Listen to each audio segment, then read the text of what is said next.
Yeah, yeah. Swifty on the beat. Sauce. Nandito ako para mangasar na mga bobo, mga tulonggi. Sa'kin sasakit ang mga olo. Walang respeto, parang hindi nagmano sa lolo. Ganyan ako kaloko, wala rin akong modo. Alam nyo ng subok pero gusto pa rin matesting. Parang mga bata na gustong makipag-wrestling. Baby pa kayo, tulog muna yan ang besting. Spada ko katana, yung spada nyo pang fencing. Ano masakit? Huwag nyo nga akong tinatry. Ako yagi lang galit, kayo puro ginakay. Yung mabatik ng Japanese, gagi dyan ako sanay. Kasi kahit sa inggit, kaya ko makapatay.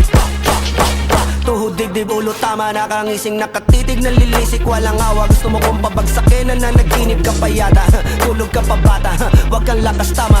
Kaso daw si Glissy, puro kayong mga joke, pre nakakatawa. Kung magbabanta ka dapat yung nakakakaba. Pag sinipa kita pre, magmumukha ka pa kasi di mo ako kaya boy. Oh, wag ka nang umasa boy. Lalo pag bungang ako nag-aapoy. Di mo ba naaamoy kung bakit kanila tinataboy? Gago ayaw kanilang kasama boy. Kayong mga peking chika-chika slim shady. May gatas pa sa labi ko, chika-chika lil baby. Pag ako naglabas, oh shit, basic. Mapapasabi ka na lang na pare shit's crazy. Ako nga pala yung gagong kinagagalitan mo. Kaso nga lang idolo ako ng kaibigan mo. Hindi mo to mapipigilan kahit pagsabihan mo. Di makikipagpi sa'yo kahit nabati na bro. Eto na yung puki ng ina, nagwawala na sabog.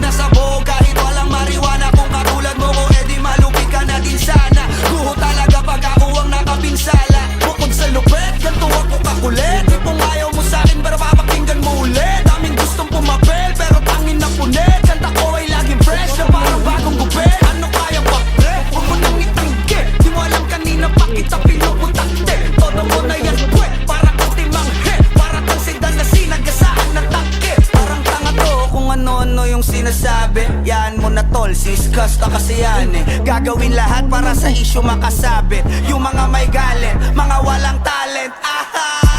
Di pa ako tapos. Akala nyo kaya nyo mapatigil si Dasos? Mas lalong nanggigigil to lalo pag di pa os. Di ganun kasikat, at least di ako laos. Ako ang dahilan kung bakit nandiyan kang gagawa. Kaya wala kang karapatan na maging